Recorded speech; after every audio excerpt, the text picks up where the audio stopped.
Olá! Minimizar as diferentes formas de violência é um desafio de todos nós como brasileiros. E nesse sentido, a Ubra Carazinho, por meio do projeto de extensão Observatório da Violência e dos Direitos Humanos, vem desde 2006 trabalhando nesse importante tema. Então é sobre esse assunto que nós vamos conversar hoje no programa Ubra Conhecimento que está começando. Eu tenho o prazer de receber os nossos convidados que participam do projeto, o professor Luiz Marcelo Mendes, que tem graduação em Direito e mestrado em Direito. E ele é o coordenador do projeto de extensão Observatório da Violência e dos Direitos Humanos e é docente da Ubra Carazinho. Seja bem-vindo, professor. Muito obrigado, professor. Também dar as boas-vindas a Anderson Montai, que é acadêmico do curso de Direito, também da Ubra Carazinho. Seja bem-vindo, Anderson. Obrigado. Antes de nós iniciarmos a nossa conversa, nós vamos para a reportagem sobre o assunto. O curso de Direito da Ubra Carazinho tem um projeto de extensão chamado Observatório da Violência e Direitos Humanos, que atua na prevenção e atendimento de mulheres e adolescentes vítimas de violência física, psicológica, sexual, patrimonial e moral. Segundo a Organização das Nações Unidas do Brasil, direitos humanos são direitos inerentes a todos os seres humanos, independente de raça, sexo, nacionalidade, etnia, idioma, religião ou qualquer outra condição. Um dos tópicos abordados pelo projeto é a violência familiar, envolvendo crianças, mulheres e idosos. Todas as unidades da Ubra oferecem atendimento jurídico à população. Os alunos do curso de Direito têm a oportunidade de unir teoria à prática exigida pelo mercado de trabalho.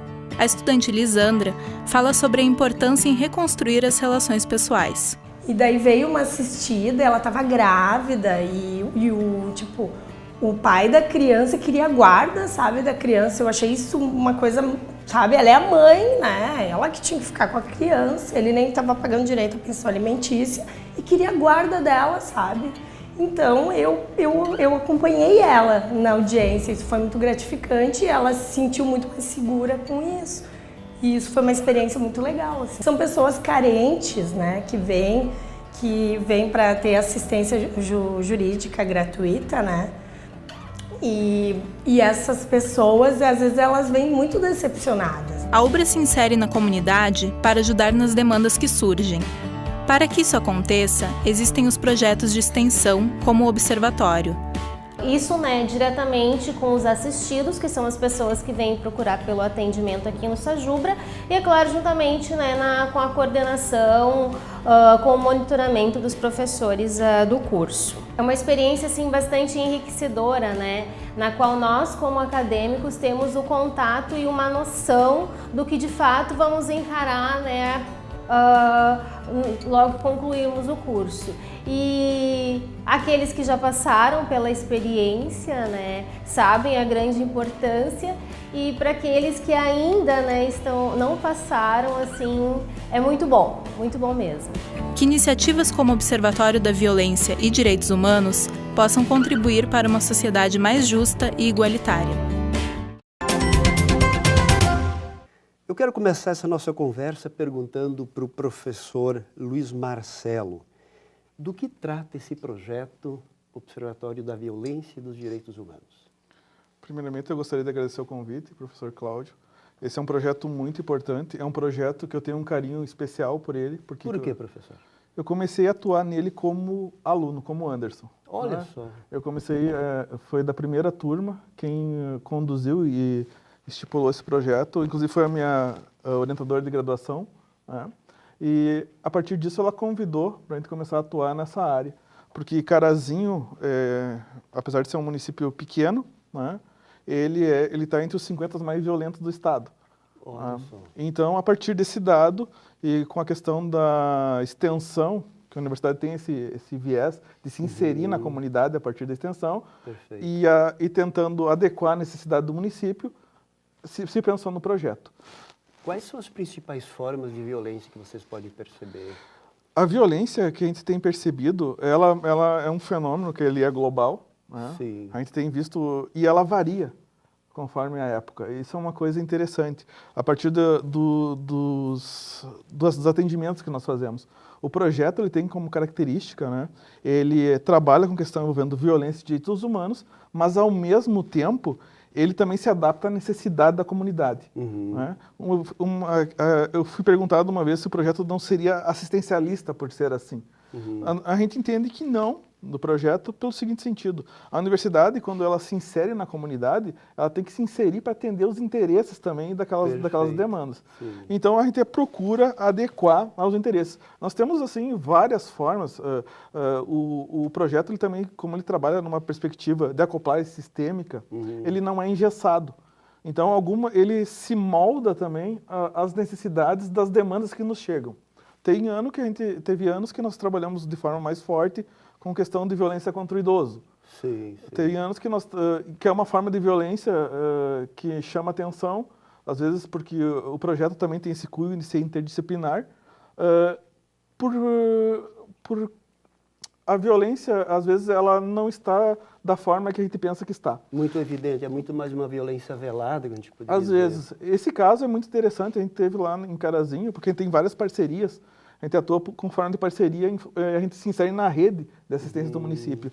Então, uma determinada época, lá, a assistente social nos indagou, conversando com nós, que ela tinha vários casos de idosos que sofriam violência. Quando a gente perguntou qual a forma de violência para a gente poder ajudar, a violência era a seguinte: as pessoas, elas cuidavam dos idosos, eles tinham o quarto deles em casa, eles eram praticamente como se fossem prisioneiros, eram confinados, né? A família prestava o atendimento, mas eles estavam perdendo a mobilidade, porque eles não tinham paciência para andar com eles, eles acabavam ficando só deitados, né? Acabavam criando aquelas escarras, né? E eles nos procuraram para atuar com essas pessoas. O direito ele tem uma certa limitação nisso. Né? No sentido de como que eu vou fazer isso? A gente pode fazer um trabalho de conscientização, né? E que foi o que a gente fez, mas com relação a esses idosos, ele não consegue resolver, ele precisa da atuação interdisciplinar. Quem vem nos socorrer? O curso de Educação Física na época. Olha só. O curso de Educação Física a gente levou, o curso de Educação Física fez uma programação, porque eram pessoas carentes, né? Fizeram uma programação com ginástica com aqueles elásticos, né? Que é uma coisa barata e resolveu a problemática. Inclusive, nós estávamos numa conferência de idosos, a gente percebe que o pessoal do direito, eles têm entendimento que isso não é violência. Ou nem percebem, às vezes, que isso é uma forma de violência. É difícil a violência se caracterizar como tal, violência. Né? As pessoas têm um entendimento que violência é quando eu pratico uma agressão que é física. Né? A gente percebe hoje, o que a gente está vendo mais também no observatório, é a questão do entendimento equivocado de direitos humanos e também a questão do discurso de ódio. Exatamente isso que eu queria conversar com o Anderson. Fala um pouco para nós a compreensão que vocês têm sobre direitos humanos, que está bastante equivocada na nossa sociedade em muitos momentos. Bom, primeiramente, eu gostaria de agradecer o convite. E essa ideia é uma ideia que, da concepção dos direitos humanos, é uma ideia que muitas vezes causa espanto até a mim mesmo enquanto acadêmico, porque os direitos humanos é algo que está inerente ao humano, à pessoa, ao cidadão. E as pessoas têm o entendimento de que é algo à parte, e direitos humanos é somente para defender bandido. O que, na verdade, não se sustenta por si só. Os direitos humanos é aquilo que vai proteger a tua dignidade. É algo que tem junto com todos os dispositivos. Atrás de todos os dispositivos tem, de uma certa forma, se tu for analisar, uma ideia que vai te remeter à preservação da dignidade da pessoa humana. No exemplo que o professor comentou agora, no caso dos idosos, seria uma questão dos direitos humanos. Exatamente, o pessoal trabalha como os direitos humanos como se fosse um instituto separado, mas na verdade ele deveria atuar dentro do direito para evitar até mesmo umas certas sentenças e formas de tu punir a pessoa. E isso aí, esse projeto de extensão para o mundo acadêmico, como é que repercute isso? Eu sei que você participa do projeto. Como repercute essa ideia do Observatório da Violência e dos Direitos Humanos? Isso tem uma repercussão legal ou a galera às vezes fica com o pé para trás, até conhecer? Não, nós temos uma boa aceitação justamente por isso. Porque a gente consegue levar os nossos colegas a essa ideia, tu consegue desmistificar essa ideia que tem, porque através de eventos, de palestras, de formações que a gente consegue levar tanto para o pessoal quanto para a comunidade. Porque nós não nos atemos apenas dentro da universidade, a gente procura sempre procurar a comunidade. Perfeito. Porque tu só vai conseguir mudar a concepção através da educação. E nem sempre a educação aquela dada nas escolas ela é suficiente, porque hoje em dia nós sabemos que o direito ou essa ideia ela não é trabalhada corretamente dentro das escolas. Porque embora o viés da educação, embora o viés da indissociabilidade entre ensino, pesquisa e extensão ele esteja previsto na educação, na Constituição, ele não é ensinado. A gente não tem, talvez até uma falta de formação dos nossos professores especificamente nesta área. Que eu trabalho dentro da educação, eu faço essa defesa de que o ensino jurídico ele deveria ser ensinado desde o ensino fundamental, para que o cidadão ele já não precisa ser um cidadão que entenda do direito da forma sistemática, mas que ele entenda exatamente esses pontos, para que ele consiga ver o outro com empatia, ele consiga ver o outro como o seu semelhante e não como diferente, que é o que acontece muitas vezes com os bandidos. As pessoas veem um bandido como algo diferente do dele, só que a partir do momento que tu viola algum tipo de dispositivo, alguma lei, tu vai estar se tornando involuntariamente também às vezes um bandido. E às vezes as pessoas só vão entender que os direitos humanos eles servem para defender todas as pessoas quando aquilo se aplicar à realidade dele. Perfeito. Às vezes até uma colocação não muito correta, equivocada, que se faz inclusive nos meios sociais, que reforça essa ideia. Muito bem, nós vamos continuar nesse tema. Agora, antes, no entanto, o quadro Ciência em Foco, o intervalo, e a gente já volta.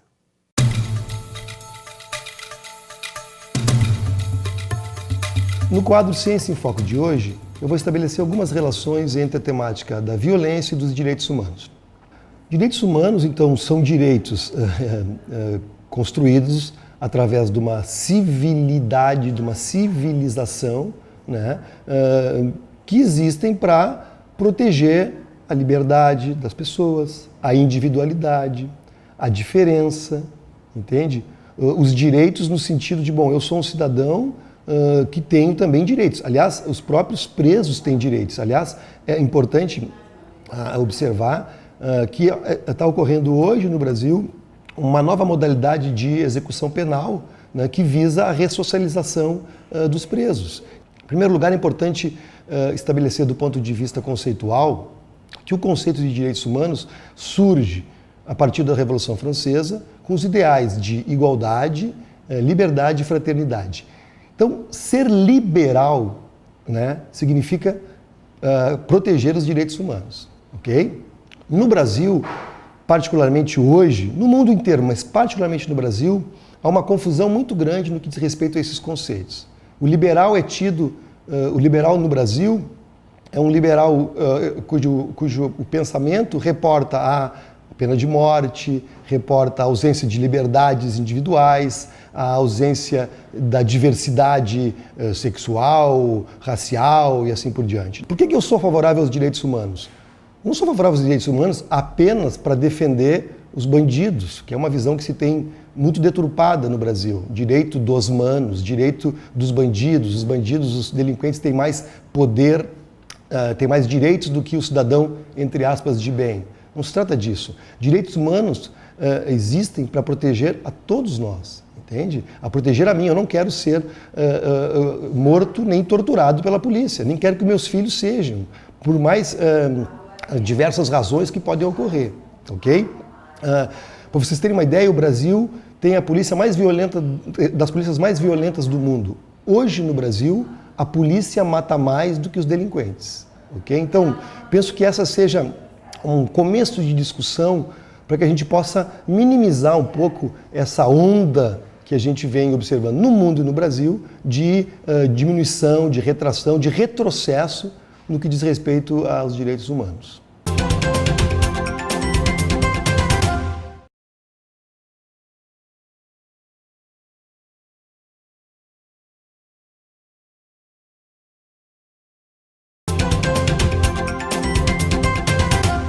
Observatório da Violência e dos Direitos Humanos é o tema do Ubra Conhecimento dessa semana. Temos aqui conosco o professor Luiz Marcelo Mendes e o acadêmico de Direito Anderson Montai, da Ubra de Carazinho. Professor, a gente estava comentando antes do intervalo da questão do ódio que se transforma, obviamente, em desdobramento de violência. Como é que você percebe isso também nas redes sociais, especialmente? A gente tem esse ano nós temos dado um enfoque sobre isso, porque a gente tem percebido um aumento desses discursos de ódio, que às vezes eles se transvestem, às vezes, de algumas formas que as pessoas não percebem que estão produzindo um discurso de ódio. Por exemplo, professor? A questão de... Interação nas redes sociais, por exemplo? Hoje a gente percebe o quê? As pessoas têm uma ideia equivocada sobre essa questão da rede social. A pessoa ela acha que, porque está numa rede social, ela pode simplesmente expor ou escancarar o que ela pensa. Eu tenho o direito de falar o que eu quiser. As pessoas confundem o direito de ter opinião com discurso de ódio. Ele tem uma linha. Uma coisa é eu ter opinião com uma opinião fundamentada. Perfeito, Em alguma ideia, alguma coisa. Outra coisa é eu produzir simplesmente uma fala, né, porque eu não gosto da pessoa, ou porque ela tem um estereótipo, porque ela tem uma preferência sexual diferente, porque ela é de uma cor diferente. Né? Isso a gente percebe na construção das redes sociais. Né? E é uma coisa que preocupa, porque hoje a gente vive num mundo que as pessoas não têm, perdendo a noção da empatia. Né? Se eu não tenho empatia pelo outro, eu não vejo o outro como igual. No momento que eu não vejo o outro como igual, eu assumo uma posição de superior a esse outro. Superior ao outro. E a partir da minha superioridade, eu posso falar, porque eu tenho a minha opinião, porque é superior, eu posso falar o que eu penso. Né? E de forma livre, né? Porque eu estou apenas externando a minha opinião. Mas essa opinião causa, às vezes, um estrago. Perfeito. E Anderson, inclusive, eu sempre falo para os meus alunos, se você te manifesta na rede social, você precisa fundamentar aquilo que você diz, te valoriza como quem está no mundo universitário. Mas isso muitas vezes não acontece também. Também o pessoal que está na universidade muitas vezes tem uma opinião rasa, inclusive preconceituosa. Não, isso é algo muito comum, bem mais, se torna muito comum. É mais comum do que muitas pessoas imaginam. Às vezes eu vejo alguns colegas que eles têm esse discurso, essa ideia, eles fazem essa construção, eles procuram fazer uma construção, mas ela não se sustenta em nada. Na verdade, às vezes as pessoas elas estão sendo preconceituosas, mas elas velam isso, elas mistificam isso, elas ficam fantasiando isso com palavras bonitas. Às vezes é muito mais fácil você atingir uma pessoa, ofender uma pessoa, mas eu vou falar de uma forma bonita. Que eles pensam que isso não vai acabar afetando, mas afeta. Porque preconceito é preconceito em qualquer lugar, seja ele falado a grosso modo ou a bonito modo, isso é indiferente. E que é o que a gente precisa acabar hoje em dia. Ou seja, uma mentalidade, na verdade, o cara odioso, o cara raivoso, o cara que comete violência, no fundo, é uma pessoa extremamente insegura. Insegura, isso mesmo, a gente percebe isso. E percebe ainda uma resistência com a questão dos direitos humanos. Né? Por que existe essa resistência? Isso foi mal abordado? A gente percebe que com a massificação, por exemplo, meios de comunicação, os alunos, às vezes, ou as pessoas, acabam sendo vinculados a esses programas mais sensacionalistas jornalísticos. Né? A gente percebe com questão de redução da maioridade penal. Hoje, com a questão da audiência, né, eu preciso gerar impacto. O que vai gerar impacto é o quê? É esse tipo de... As altas emoções. E aí, muitas vezes, aí eu tenho que assumir meia culpa, no mundo jornalístico, nem sempre os profissionais estão capacitados para falar sobre determinados assuntos. É que a gente hoje vive numa sociedade, né, que impera o econômico, né, e o resultado. Né? Os programas acabam não ficando no ar se não tem determinado tipo de audiência. Perfeito, claro, né? claro. E isso está muito ligado com a questão econômica. Programa bom é aquele que dá retorno econômico, seja a audiência. Exato. Mesmo que ele seja um lixo. Né? Mesmo que seja. E tendo a audiência é o que acaba balizando. É o que acaba balizando. Mas assim, Anderson, você comentou antes dos direitos humanos, ou seja, se pensa uma sociedade onde todas as manifestações, sejam elas quais forem, têm a sua respeitabilidade. Acho que esse seria, talvez, tentar fazer uma síntese do que você colocou. Esse é o direito que cada ser humano tem, de ser respeitado dentro das suas opções. Exatamente, essa ideia, tu pressupõe a ideia de tu poder ir e vir livremente, é exatamente isso, tu poder ser quem tu é, da forma com que tu bem escolher, tu poder defender aquilo que tu acredita, sem tu te preocupar, entendeu? É para a questão dos homossexuais, por exemplo, poderem ser quem eles são, eles poderem assumir um companheiro, levar esse companheiro, sem precisar se preocupar que eles vão sair ali na esquina e vão acabar sendo esfaqueados, vão tomar uma lâmpada na cara, como já aconteceu aquele caso, que é um caso que marca, pelo simples fato da sua orientação sexual, que é isso que as pessoas não entendem. Isso também toca em direitos humanos. E o pessoal pensa que não, que direitos humanos é só para defender bandido. E eu reafirmo, direitos humanos é para defender o ser humano. É para tu proteger a dignidade da pessoa, seja ela da maneira que for. E eu acho que é interessante a gente colocar que às vezes a mídia sensacionalista traz alguns fatos e esquece o todo como tal. A gente percebe isso no discurso. Às vezes, a fundamentação, como o senhor colocou anteriormente, ela é muito rasa, né? Não se tem um estudo aprofundado, né? A gente percebe, às vezes, isso dentro da própria meio acadêmico, né? Profissionais propagando discurso de ódio dentro do meio acadêmico. Isso é preocupante. Isso é preocupante. É preocupante porque ele acaba influenciando, de certa forma, uma gama de pessoas que depois vão estar assumindo cargos que, não digo de controle, mas cargos que vão ter outras pessoas que são subordinadas a esse tipo de pessoa, né, que tem esse tipo de pensamento. Ele vai para a sociedade e continua propagando esse tipo de pensamento. E daí a gente não consegue romper, né? A gente fala que é uma luta quase que diária. É um tempo todo a gente tentando fazer esse processo de rompimento a partir do pensamento. Porque eu acho que esse é o papel também do projeto. A questão é de você libertar, né, a mente. A universidade serve para fazer isso. O exercício do pensar, né, mas do pensar ético, do pensar responsável, né, para depois, quando colocar esse profissional, seja de qual for a área no mercado, ele tem essa noção da responsabilidade que ele tem. Né? A gente esteve numa palestra aqui há umas 2 semanas no colóquio, e o palestrante, o professor Pedro, ele colocava sobre a responsabilidade que a universidade tem, né? A responsabilidade social que ela tem no momento que ela forma os profissionais. E por isso que a UBRA adota essa questão em especial nós lá, a questão da curricularização da extensão, ou seja, levar o conhecimento acadêmico para quem precisa. Né? Essa que é o papel da extensão. A extensão ela tem que fazer a questão de modificar a realidade social, pelo menos do entorno da universidade, ou dos municípios que ela toca. É isso que nós procuramos fazer lá. Especialmente junto com aquelas camadas populacionais mais empobrecidas economicamente, onde, via de regra, a violência é muito mais evidente. Às vezes, isso é uma questão também que nos chama atenção. Às vezes, não é só nessas camadas. É geral. Só que a gente percebe o quê?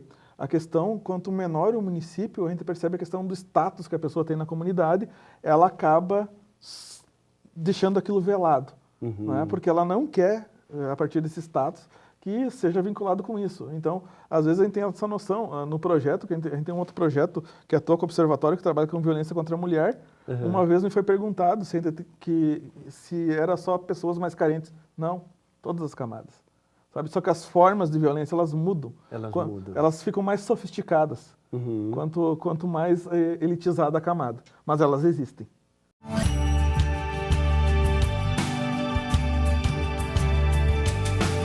A dica do programa de hoje, qual seria?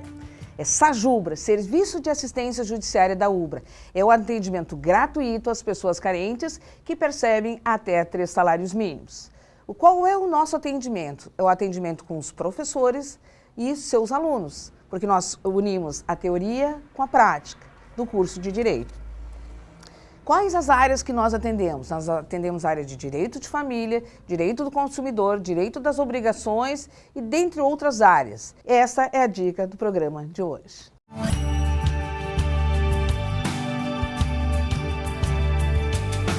Nós estamos aqui no programa UBRA Conhecimento e nós vamos para as considerações finais sobre o tema Observatório da Violência e dos Direitos Humanos. Professor Luiz Marcelo, qual o seu recado final? O meu recado final é o que eu sempre falo. A questão envolvendo direitos humanos ela deve ser repensada e rediscutida diariamente. Eu mexi com eles agora, que uma das pessoas que eu perguntei para eles, eu fiz um desafio esse ano, né? Qual a pessoa que mais tem resistência ao discurso de direitos humanos? E eles, colega, não sei o que. Eu falei, não, os pais de vocês. Porque eles têm uma mentalidade um pouco mais, não digo retrógrada, mas conservadora. E eu fiz um desafio para eles, que no final do ano eu gostaria de fazer que eles façam uma atividade com os pais deles para explicar o que é direito humano. Né? Ou seja, direito humano, Anderson, é antes da agressão como tal, acontece o que a gente poderia chamar de violência psicológica. Essa, mais ou menos, é a progressão. Antes do sujeito agredir, já tem outras violências evidentes. Exato, exato. As pessoas, elas pressupõem que a agressão física, ela é agressão física. Bateu, tu lesionou a pessoa, tu teve uma agressão. Só que, ao mesmo tempo que tu lesiona aquela pessoa, tu vai estar afetando o psicológico dela. E, às vezes, tu afetar o psicológico de uma pessoa, tu vai causar um dano muito maior. Porque, às vezes, uma palavra maldita ou alguma forma que tu tentou oprimir aquela pessoa, tu vai estar causando um dano bem maior do que tu simplesmente ter dado um tapa nela. Sim, não que o tapa seja menos Sim. importante, mas em termos de dimensão de dano, um dano psicológico, às vezes, ele pode acabar destruindo a pessoa, ele pode levar a pessoa muitas vezes ao suicídio, que é o que mais tem acontecido hoje em dia. Que as pessoas, por se sentirem oprimidas por essa forma de opressão da sociedade como um todo, das pessoas, às vezes até mesmo do próprio âmbito familiar, elas acabam seguindo esse caminho, porque é muito mais fácil você acabar com o problema dessa forma. Porque existe a depressão, por exemplo, que é uma doença que as pessoas muitas vezes não levam a sério, pensam que é frescura, mas não é. É algo que tem que ser rediscutido também. Ela tem que ser levada a sério, sim. Assim como a questão dos direitos humanos, que precisa ser levada a sério, como o professor Luiz Marcelo falou, ela precisa ser rediscutida. As pessoas precisam entender que os direitos humanos não é algo à parte da sociedade. É algo que veio para, pelo menos, tentar proporcionar a todos nós uma forma melhor de se viver, trazer o bem-estar para todos nós. Como seres humanos, de fato. Como seres Professor humanos. Luiz Marcelo, aí uma dica final. O que a gente pode fazer para minimizar esses impactos de violência? Eu acho que espaços para rediscussão disso, eu acho que a universidade é um local para fazer esse fomento dessas ideias que trabalham com a questão de direitos humanos. Espaços junto à comunidade, a questão de desmistificar que direito humano é questão de direito de bandido ou para determinado tipo de população. Na verdade, o direito humano, quando ele surge num contexto que é necessário. Né? Ele é um direito que a gente chama de direito negativo, é uma proteção que o indivíduo tem contra a arbitrariedade do Estado, né? E contra de outros indivíduos. Né? Num contexto, num âmbito dos outros indivíduos, no âmbito social e no âmbito do próprio Estado. Muito bem, muito obrigado pela presença, professor Luiz Marcelo Mendes, Agradecemos, acadêmico Anderson Montai. Muito obrigado a você pela companhia e a gente se vê na semana que vem para mais um Ubra Conhecimento.